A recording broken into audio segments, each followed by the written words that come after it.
Welcome to today's show, Legacy Living, Make Your Life Count.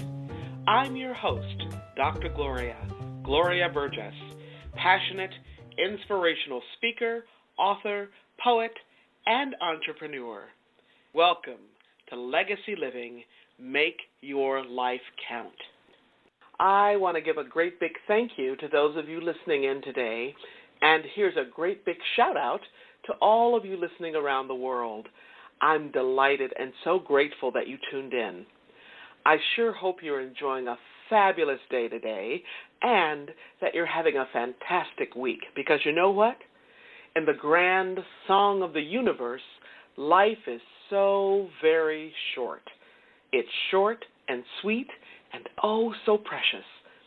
So I hope you're making a difference in your own life, because when you do, you also make a difference in someone else's life. Now, a lot of folks want to make their life count for something, and they ask me, Dr. Gloria, how do you do that? Well, it's really simple, very simple. You make your life count day by day, step by step, moment by moment, smile by smile, every single day, 365, 24/7. That's what Legacy Living, Make Your Life Count is all about. You can learn more about Legacy Living, Make Your Life Count by visiting the Gloria Burgess website. That's GloriaBurgess.com. That's the Gloria Burgess website, GloriaB as in boy, URGESS.com, or by visiting Facebook. That's Facebook.com/DR for Doctor, DR, Gloria Burgess, PhD /. Now, on today's show, I want to talk with you about passion and purpose, topics that are very close to my heart. Specifically, we're going to focus on a new way to look at passion and purpose and how they're linked to your core identity. In other words, today's show is all about what on earth am I here for? And how might I bring my unique gifts forward in my life and work and in my relationships? Now, to help us address these really wonderful, burning questions, I have a very special guest on the show today, and her name is Alaina Love. Alaina is a person of influence and an expert in helping us understand who we are and what on earth we're here for. And she's also deeply passionate about her work and so very inspiring. Now, Alaina is a leader who makes a difference in her own life and in the lives of so many others throughout the world through her work with passion and purpose. I met Alaina about a dozen or so years ago. We were both attending a leadership conference in Canada on a beautiful retreat at a wonderful retreat center in British Columbia. And when I heard her speak about her work, she was on fire about it. So I can't wait to tell you more about my colleague and friend, Alaina Love. Alaina is the co-author of the best-selling book, The Purpose-Linked Organization. The Purpose-Linked Organization. And the subtitle is How Passionate Leaders Inspire Winning Teams and Great Results. Isn't that a wonderful title? For the past 18 years, Alaina has devoted herself to creating programs to support leaders. Now, that's all of us, right, whether we're in the workplace or at home, to support leaders and to support team development, right, or family development. Her specific focus is on employee purpose, passion, and well-being. Now, Alaina is an alumna of the University of Michigan. Go Blue! Yes, I'm a proud U of M alumna too. Alaina is a graduate of U of M's Ross School of Business Change Leadership Program. Since she graduated, she served as a leadership columnist for the Bloomberg Business Week, the Washington Post, and Harvard Business Review online. One of her many pursuits is writing, of course. She enjoys writing a popular monthly blog for Smart Brief on leadership. Last year, her blog was one of the most widely read columns. Another one of Miss Love's passions is research. With a research team from the University of Michigan, her organization, which is called Purpose-Linked Consulting, developed what they call the Passion Profiler. Now, what is that, you might ask? Well, like the name suggests, the Passion Profiler is an online tool that identifies and measures passions and how our passions are revealed in the context of work. Alaina's clients include Fortune 500 companies, government and military organizations such as NASA, the Department of Defense, the U.S. Army, and the EPA. Now, for those of you who don't know what the EPA is, because you may be international or you don't know what that is, it's the Environmental Protection Agency. Alaina's upcoming book is called Passionality. Passionality. I love that title. This new book explores the art and science of well-being. It also provides tools for bringing purpose and passion into our daily lives.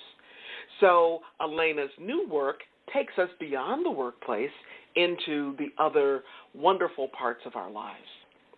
Now, during my conversation with her, you'll hear more about Alaina's passion and purpose. You'll also hear about how she was in a place in her career where she seemed to have the world at her feet, after being offered what many of us would have considered a dream job. I'll let her tell you the rest of the story. You know what? In many ways, Alaina's outlook on life and her work pulls together the many threads of what my own life and work are all about. You've heard me talk about these threads and themes on this show, the themes of authenticity, integrity, hope, passion, purpose, and possibility. Can I just tell you something? Alaina and I had a wonderful, wonderful conversation, and I'm so excited to have this amazing leader with us today. This is going to be a fantastic show.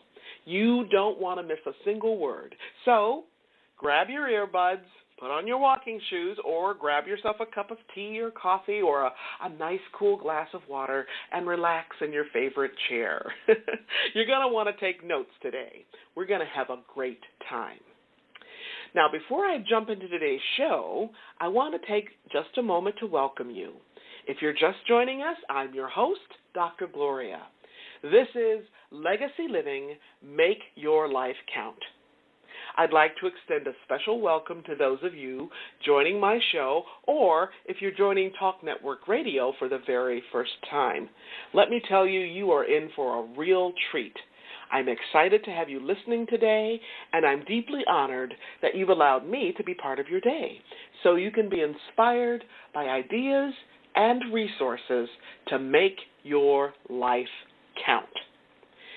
Today's program is all about passion and purpose and discovering your core identity as a human being, as a person, and as a leader. I want to welcome my guest, Alaina Love. Alaina, welcome to the show. Thank you so much. It's a pleasure to be with you. Well, it's such an honor to host you. And I wondered if you'd begin by telling us a little bit about yourself, Alaina, so that our listeners can just get to know you, and then how you got started in this incredible work. What was the spark for you with regard to passion and purpose and all of the gifts that you bring to that? Okay. Well, it's like all roads, long and winding, that led me to the work that I'm doing. But I suppose I could describe myself as a former research scientist and a recovering HR executive. I spent a number of years working in a large multinational pharmaceutical company, first as a research scientist in basic research. Then I moved into the clinical research area, overseeing the clinical trials on what's now known as Pepcid, the anti-ulcer compound, and then made this crazy jump into HR because it looked like a really interesting place to learn about drug development from conception in the laboratory all the way to market. And it was a phenomenal learning experience, just understanding the business side of the industry as well as the research side of the industry. And I had an incredible 11, 12 years in that organization. I was fortunate enough to move up the ranks pretty quickly, and I became an executive director of human resources and was the only woman ever to have reached that level in that particular function at that time, and interestingly enough, the only person of color. So I felt, a fairly heavy responsibility of setting the groundwork that needed to be done for other women, for other people of color who wanted to aspire to an executive level inside a large multi-billion-dollar company, and had great success in that role, and got to the point where, despite the fact that when I joined the company I never thought I would ever leave, I got to the point in that role where I, in fact, felt it's really time for me to leave. And I was shocked when I reached that conclusion, and it came very suddenly during a conversation that I was having with my then boss, who was providing me with my performance appraisal for that particular year, which was glowing. They were all good things. And he explained to me during that performance appraisal that I was in the succession plan as a replacement for him when he left that job, which should have left me feeling utterly breathless and giddy. Because this, of course, is what you work for, right? To hear those words that tell you that you're somehow going to be in this wonderful role where you have a lot of autonomy, a lot of responsibility, but the opportunity to shape the function in the way you feel it's important to shape it. And, oh, by the way, you'll be reporting to the CEO, and you'll have a big salary and great stock options and, a future that's very, very bright. Well, my response to that news was so surprising even to me. I just remember feeling like I was having an out-of-body experience. Why am I not thrilled with this news? It was the question going through my mind, and I just remember going back to my office and sitting down and trying to get in touch with that information and realizing that I didn't want the job. And I had a war with myself while I was sitting in my office. What do you mean you don't want the job? How could you not want this? This is phenomenal.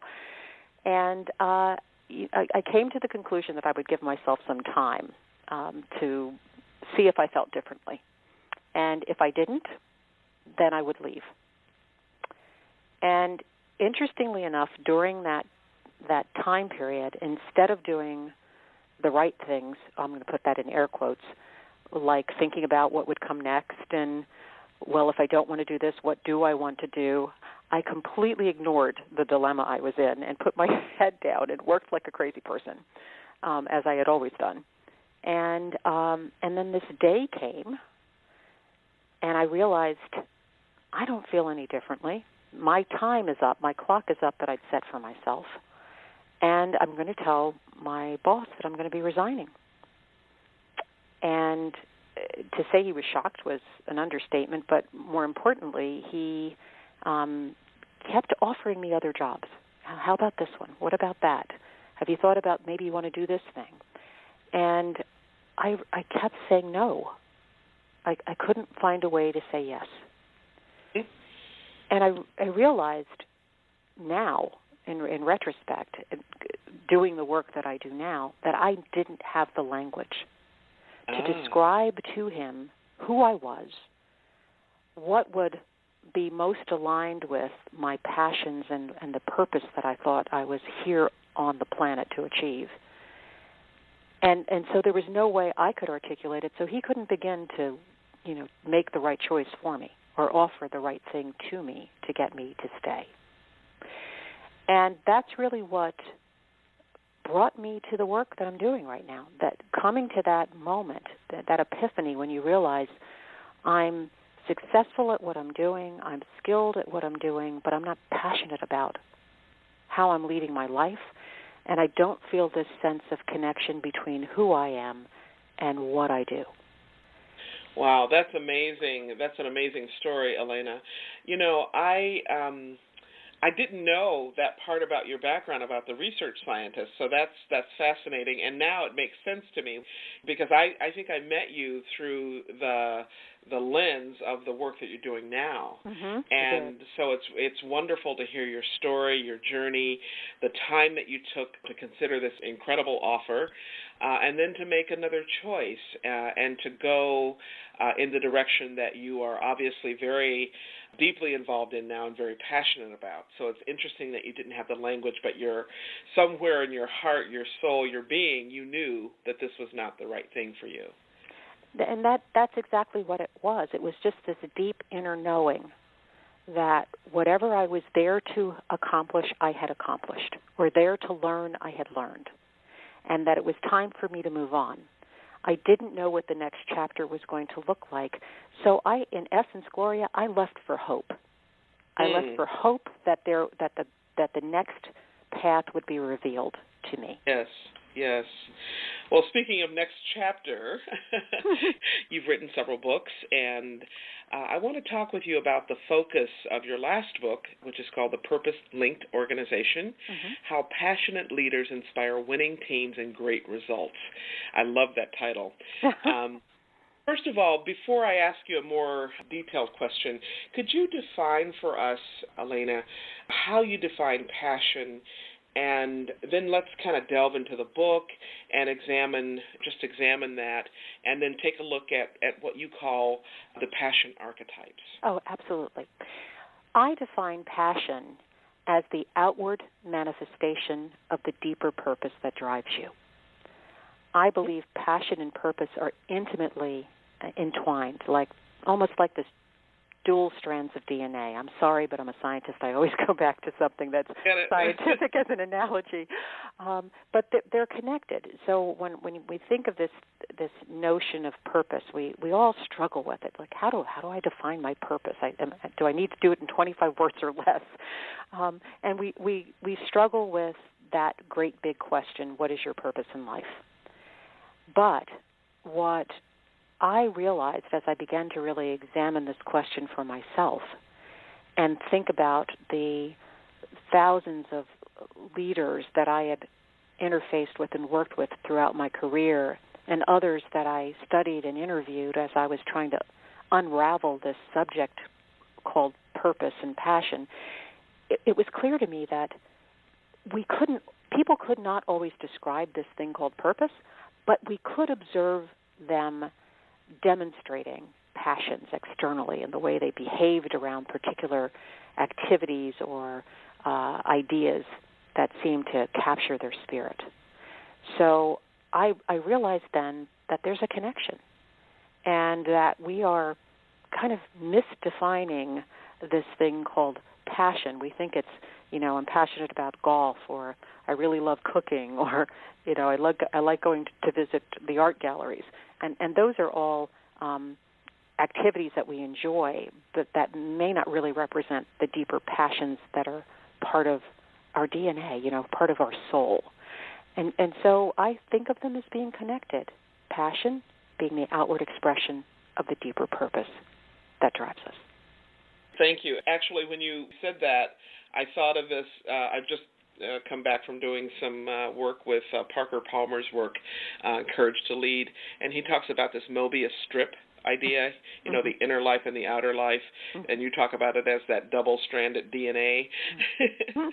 So I really appreciate your metaphor for that. So tell us a little bit more about your book, The Purpose-Linked Organization. I know that in that book you examine how leveraging employee passions drives productivity in the workplace And could you tell us a little bit about that and the work that you do in terms of how you weave this into your work with your clients? Oh, absolutely. So what's really interesting when you extract yourself from an organization, you have these moments when you look back on what transpired during the time that you were with that organization and what you learned. And as an HR professional, I became incredibly intrigued with this notion of how to connect with the passions of the people that work for and with us. And I became intrigued by it because the big question I had for myself when I left corporate America was, oh boy, I wonder how this could have turned out differently. Like, how could the organization lose me? And how could I fall out of love with the organization? How could that be possible? And it occurred to me that there was something that as leaders and as HR professionals, we were fundamentally missing in the way we engaged with the people that we hired, the people that were part of our teams. We largely spent a good deal of time worrying about whether or not people had the skills that were necessary to do a job. And don't get me wrong, skills are always going to be important yes. Because trying to do a job without them is an exercise in frustration. So skills are important. And then we looked for this nebulous thing we called fit, whatever that was. Well, yes. This person fit with this culture, and we had a variety of probably fairly faulty ways of identifying whether or not they would. But in the way in which we asked people to work, we really did not understand who they were at their core. So it was sort of a situation where here's the job, these are the skills you need to do it, these are the expectations, go for it. And we held people to some set standard of what that job performance was supposed to look like. Most of the time, people deliver on it, but we really never engaged them beyond that. And because of my own experience, I began to realize we weren't engaging the whole person when we were bringing them into the organization. And if we could, we inherently understood that we would get a lot of discretionary effort. When someone's really excited about what they're doing, they're working and thinking about their work during the times that you're not paying them to do it. And, I realized that as I was beginning to, I conducted a study when I left my corporate role because I wanted to understand whether other people were out there like me or whether I was as crazy as people were accusing me of being. And during that study, I interviewed a ton of high-potential people across 14 different industry segments, both domestic and international. And what I was finding over and over again is that the individuals who felt like they were in a job where their skills and their passions and their values all had a voice, those were the people for whom it would be very difficult for some other organization to recruit them away. They were also extremely productive in their roles and extremely fulfilled by them. Mm-hmm. And those folks told me that I might be able to make $20,000, $30,000 more going to the organization across the street, the company across the street. And headhunters call me all the time trying to recruit me. But what they said was, I don't know if I can recreate this. And I'm going to ride this wave all the way to the beach because it just doesn't get any better than this. Yes. So tell us more about the archetypes. And I know that you and a team of researchers have created an online tool that you call the Passion Profiler, mm-hmm. which measures what you call the archetypes, the passion archetypes, Alaina. Could you tell us about that tool and, again, tell us a little bit more about the archetypes as well? Absolutely. Well, the tool, the Passion Profiler, was developed as a response to how do we actually measure passion. And a team of researchers from the University of Michigan worked with me to create this tool because as I was doing the research that I described to you, where I was looking at the high potential of folks in the 14 industry segments, I began through that research to notice certain patterns of passion that seemed to be very identifiable, and they appeared over and over again. And as I examined those further, I realized I had been seeing these same patterns in the leaders that I had been working with when I was in a corporate job, but I didn't have a name for them. And what I essentially did, working with this team, was codify those particular behaviors into 10 distinct, what I called passion archetypes. And we describe those in the book. The 10 passion archetypes are things like creator and conceiver, discoverer and processor, teacher and connector, altruist and healer, transformer and builder. And we all have all 10 of those archetypes within us to greater or lesser degrees. They're part of our personality. The trick really is to understand what your top 3 archetypes are, what we call your passion archetype cluster. Because when you do, you have a much better sense of the strengths that you're likely to enjoy because of those passions. You'll have a better sense of the vulnerabilities that you'll be more subject to because you have those particular passions. And you'll also understand the environments and roles in which you're likely to thrive. So the book was really written to help leaders understand that on your team are people with all of these different passions. And how do you effectively lead and manage people who have passions that are perhaps different from your own? And how do you recognize the signs of these particular passions in the folks on your team so that you understand how to best leverage someone with those particular passions? And what happens when you've got a team that has gaps in the passion representation on the team? Because that, in fact, impacts the way the team solves problems, the way it looks at executing strategies, and it completely shifts the variety of lenses through which that team is able to look at your business. And so what we've essentially done with the Purpose-Linked organization is give leaders a sort of a primer on the passion archetypes, and also help them to understand the formula for really driving engagement in their organization. And that formula really is creating that space, that place where they are leveraging the passions of folks, but they're also providing them with an opportunity to utilize their skills in an environment that honors their values. Because without that, the rest of it doesn't work.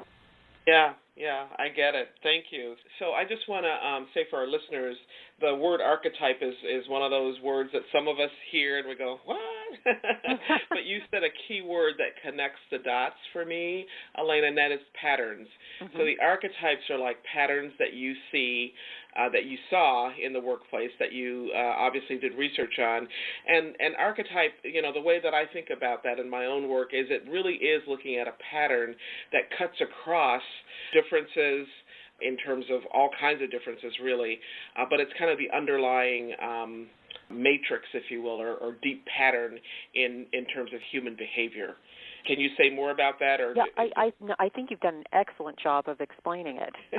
I like it to tell my clients that your archetypes are equivalent to a set of lenses that you have in your glasses through which you look at the world. And your lenses will have perspective and dimension and colors and an angle to them that someone with passions different from yours don't have. And when we put all of those together, all of those lenses together, we get a kaleidoscope of perspective that we otherwise wouldn't have. So, thank you.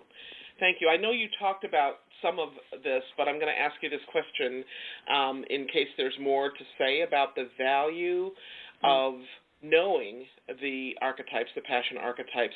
If I'm a leader in an organization, or if I'm a team leader, what are some of the things that I can leverage as a leader?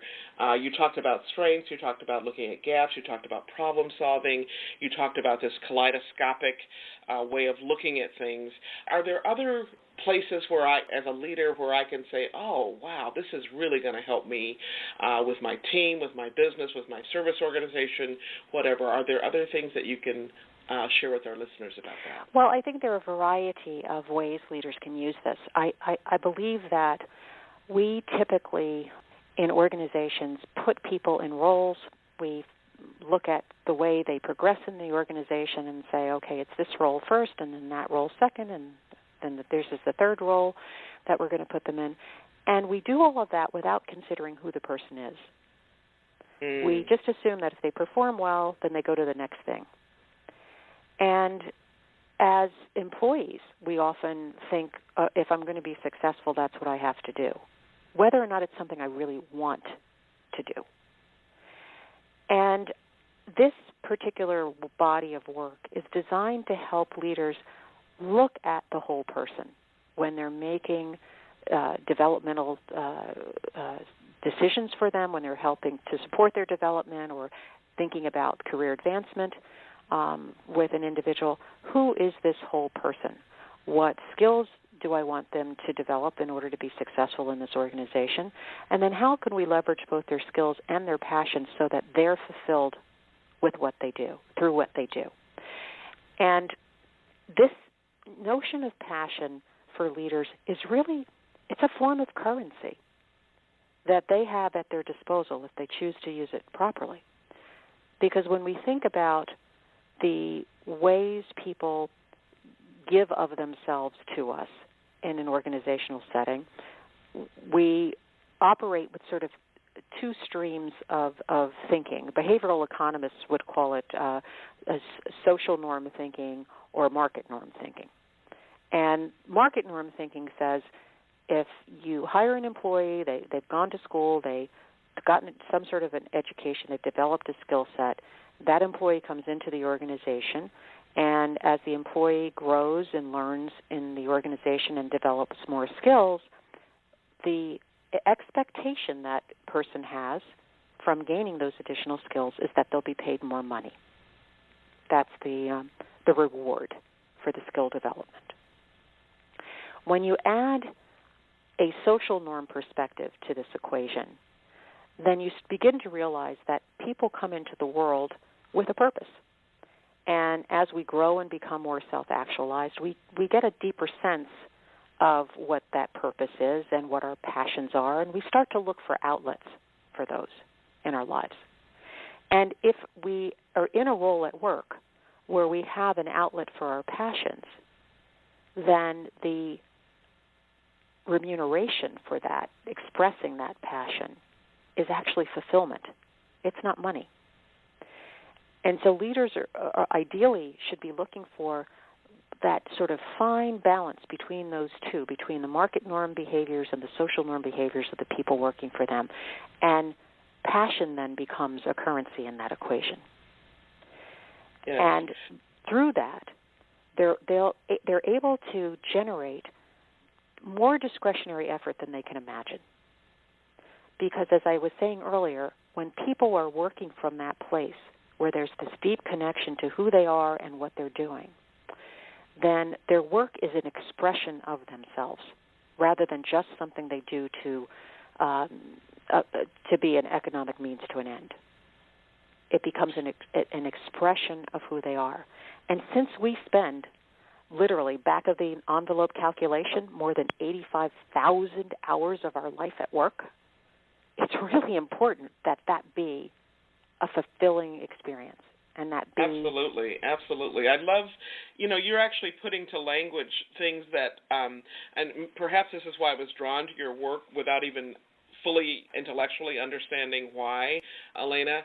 What you are explaining is, I think, how I lead, just kind of intuitively. Mm-hmm. And I never thought about it this way in terms of breaking it down into skills and passion and values. But I love how you've put all this together.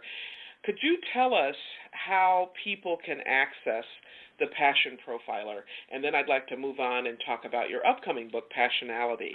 Absolutely. Well, there are really two ways for people to access our work. We have a corporate a website developed for our corporate or business clients that is thepurposelink.com, purposelink.com.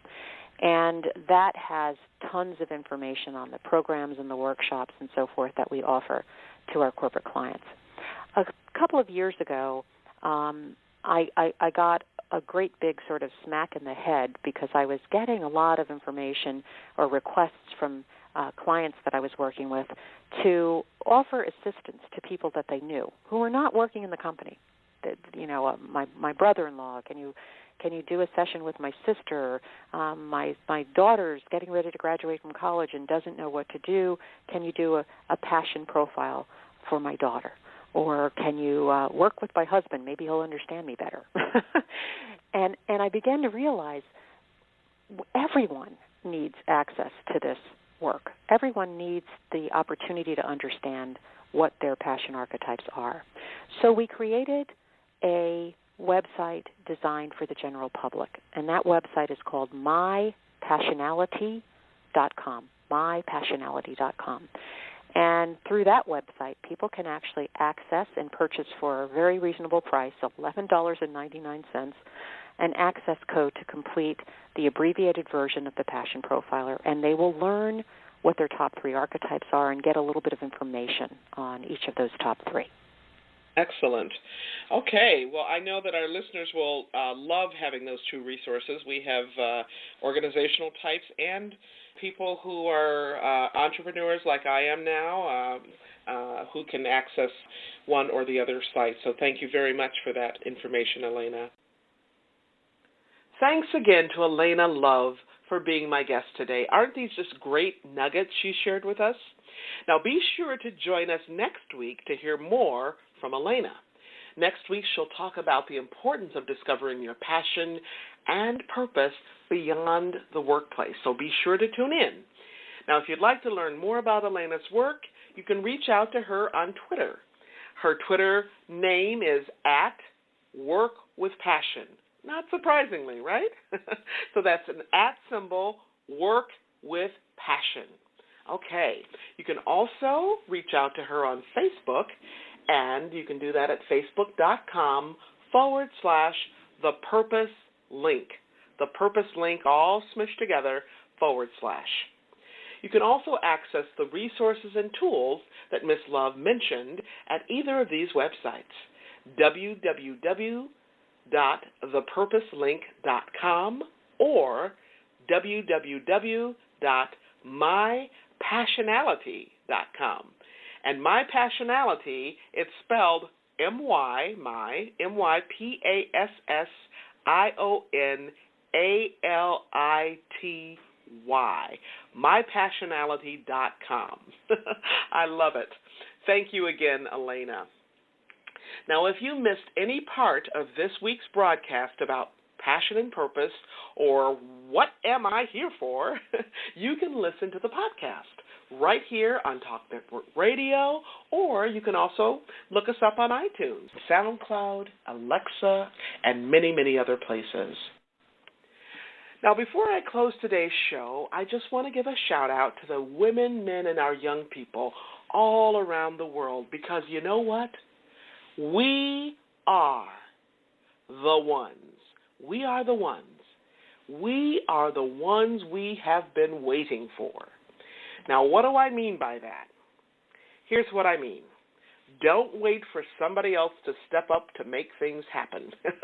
Because you know what? They might not step up, but you can. You are the one who can make a difference in your own life so that you can also make a difference in the lives of others.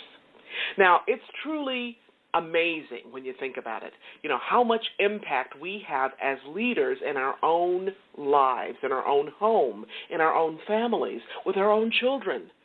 So moms and dads, even when it seems like your daughter or son isn't paying any attention at all to you, let me tell you something. They are. They're listening. They're actually soaking it all in. And more than anything else, they are watching you. Now, let me be really clear. They are scoping you out. They observe everything you say and do. Most importantly, they're watching you to see if what you say and what you do line up. Because our actions really do speak much, much louder than our words. Now, a good friend of mine who is a former CEO and a parent, she says, whether you're a parent, a leader, or, a leader in some way in the community, or you're head of something or in charge of something, in any context, Even if you don't think of yourself as a leader, your walk has got to talk louder than your talk talks. Okay? I'm going to say that again. She says, your walk has got to talk louder than your talk talks. Now, why is that? Because that's how we build the bridge called trust, right? And that's how we strengthen our bond with those we care about, with those we love. That's how we deepen our relationships, one step at a time, inch by inch, mile by mile, and smile by smile, at home, with our friends, with our family, at work with our teams, and in any area of our lives, every single day, 365, 24/7. So, I just want you to ask yourself, how is your walk lining up with your talk? You know what? It's never too late to get your walk and your talk lined up, to get your act together, so to speak, so you can take it on the road and make the difference in someone else's life that only you can make. Remember this, how you live is how you do anything else. How you live is how you lead, it's how you parent, it's how you form friendships. How you live is how you do everything else in life. Now, if you happen to miss any part of this week's broadcast, or if you missed last week's show, you can listen to the podcast of the show at your convenience. You can even listen to it on the go. Check us out at www.talknetworkradio.com/hosts/legacy living. That's talknetworkradio.com/hosts/legacy living. And on iTunes, Audible, Alexa, SoundCloud, iHeart, TuneIn, Spreaker.com, and so many other places. You can learn more about my work and Legacy Living Make Your Life Count by visiting the Gloria Burgess website. And, as I've mentioned before, if you love to be inspired, you can actually subscribe to my inspirations right on my website. Just scroll down a little bit, look on the right sidebar until you see the place to add your email address to subscribe to my weekly inspirations. It's that simple. Each week, you get a lovely photograph and a short quotation that inspires you. You can also find me on the TEDx site and listen to one of my TED Talks. Just type in my name to find me there. Now, before I close today's show, I just want to thank you again for tuning in, for allowing me to share a bit of my journey with what legacy living is all about. Not just living and learning, but living and learning and serving. Serving, so that you make a difference in your own life and in the lives of others. It's about being on purpose every single day, 365, 24/7. Legacy living is one of the many ways to make your life count. Once again, thank you for joining me for today's show. I'm your host, Dr. Gloria Burgess, and this has been Legacy Living Make Your Life Count. Please join me again right here for another show of Legacy Living, Make Your Life Count. And remember, don't just count the days in your life. Make the days in your life count. That's what legacy living is all about. Have a fantastic day. And remember, make the days in your life count. God bless.